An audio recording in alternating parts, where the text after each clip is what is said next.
Right now, your timeline is split in two. Half the people you know are cheering for Israel, the other half are defending Iran. Everybody has picked a side, everybody has an opinion. But I have one question that neither side wants you to ask. How do they treat black people? Not in speeches, not in propaganda, not in what they say to the cameras. How do they actually treat black people who live in their countries, walk their streets and exist under their laws? Because I went deep on both Iran and Israel. What I found should make every black person watching this rethink everything they have been told about this conflict.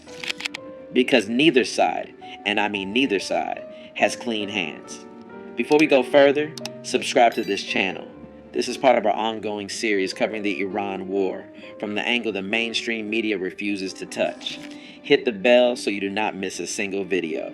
And let's get into it. Let's start with Iran. And let's start with something that most people, including most black Americans, have never heard. Iran has a black population, not visitors, not tourists, not temporary workers. There are Afro-Iranians, black people who have lived in Iran for centuries.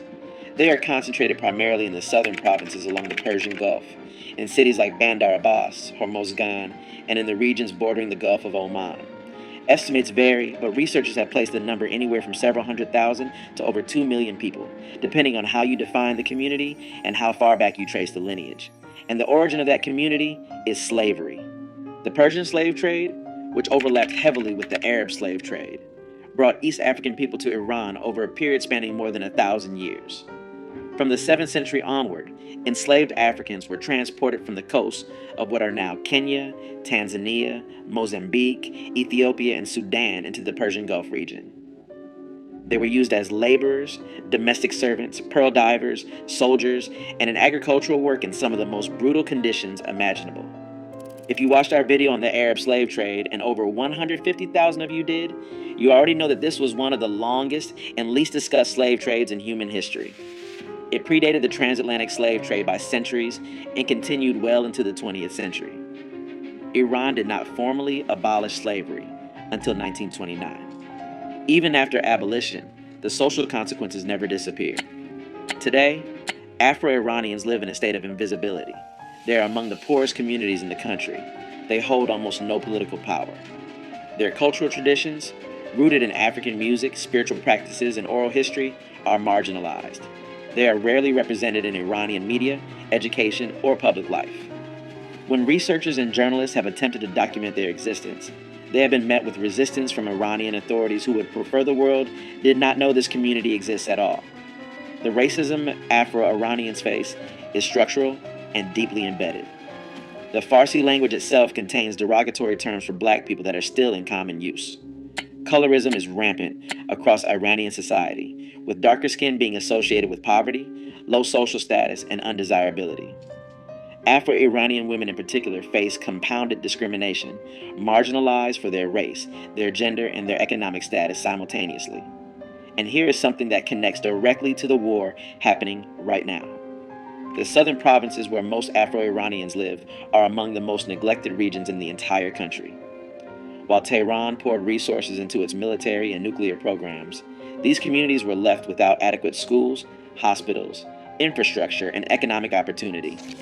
The Iranian regime spent billions on missiles and proxy wars across the Middle East.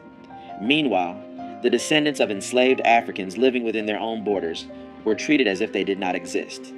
Some Afro-Iranian activists have spoken publicly about this.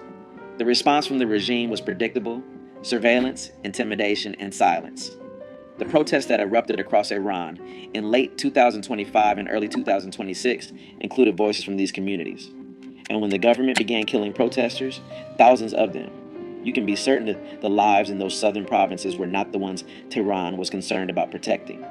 So that is Iran, a country with a black population born from slavery, maintained in poverty, and erased from public consciousness.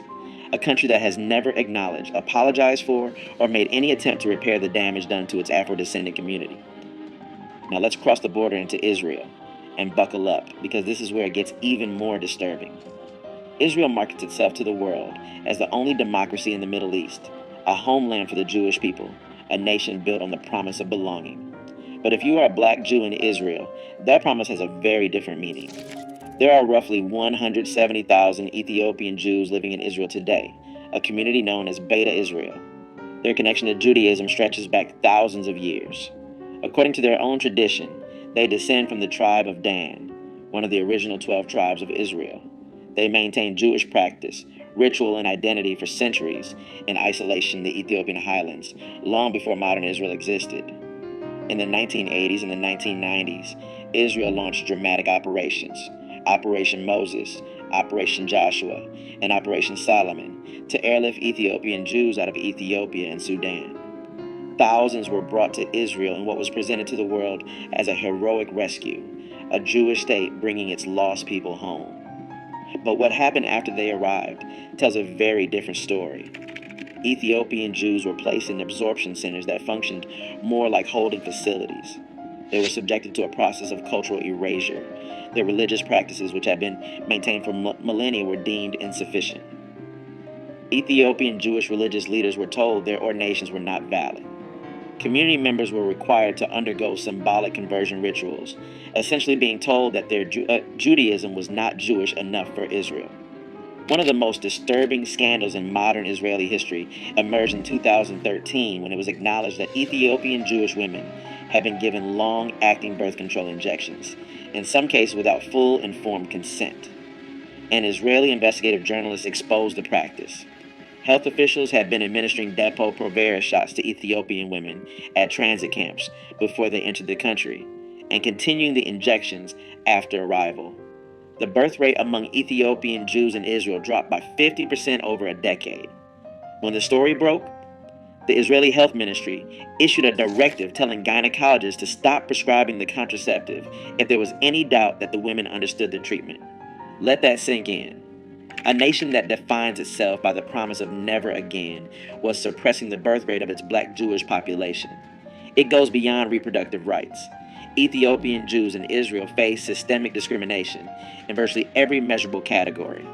They are disproportionately poor, they face higher unemployment, and their children are overrepresented in the lowest performing schools and underrepresented in universities. Housing discrimination pushes them into segregated neighborhoods.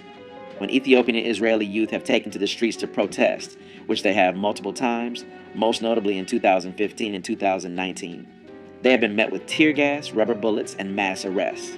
Police brutality against Ethiopian Israelis has become a defining issue for the community. Video after video has surfaced of Israeli police beating, arresting, and harassing Ethiopian Jewish citizens. In 2019, the shooting of an unarmed Ethiopian Israeli teenager by an off-duty police officer sparked nationwide protests. Thousands of Ethiopian Israelis took to the streets. They blocked highways and they demanded justice. The parallels to Black Lives Matter were impossible to ignore, and they were not lost on Black Americans watching from across the ocean. Then there are the African asylum seekers. Tens of thousands of migrants and refugees, primarily from Eritrea and Sudan, entered Israel through the Sinai Peninsula in the 2000s and early 2010s, fleeing war, dictatorship, and persecution. Israel's response was not compassion. The government built a massive detention facility in the Negev desert. Senior Israeli politicians referred to African asylum seekers as infiltrators and as a cancer. Legislation was passed to detain them indefinitely.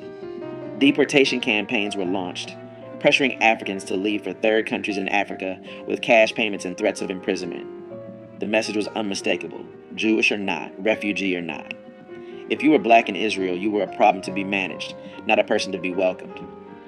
And now, in the middle of this war, Israel is asking the world to support its cause. It is asking for solidarity. It is asking Black Americans, some of whom serve disproportionately in the U.S. military, which is currently fighting alongside Israel, to view this as a fight for democracy and freedom. But democracy for whom? Freedom for whom?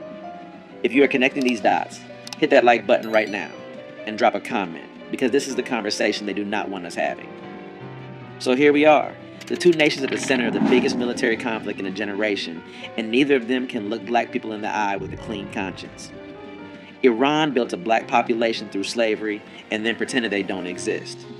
Israel rescued black Jews from Africa and then treated them as second-class citizens in their own promised land. Iran silences its Afro-Iranian community through neglect and suppression. Israel polices its Ethiopian community through forced and systemic exclusion. And both of them, right now today, are asking for your support, your sympathy, your sons and daughters in uniform. This is not about picking a side between Iran and Israel. This is about recognizing that black people are not a priority for either side. We never have been.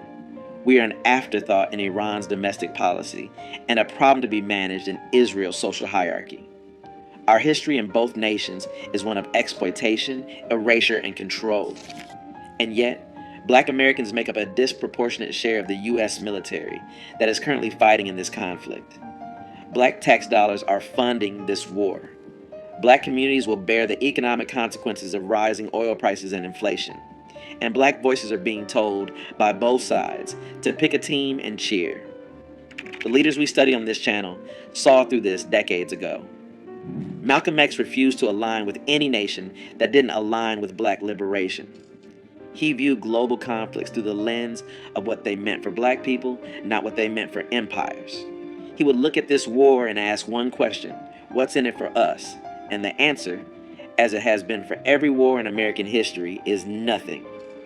I'm not here to tell you who's right and who's wrong in this war. Smarter people than me are arguing about that, and they can't figure it out either. But I am here to tell you this: before you wave a flag for either side, you deserve to know how that side treats people who look like you. Not what they say in press conferences. Not what their diplomats tweet.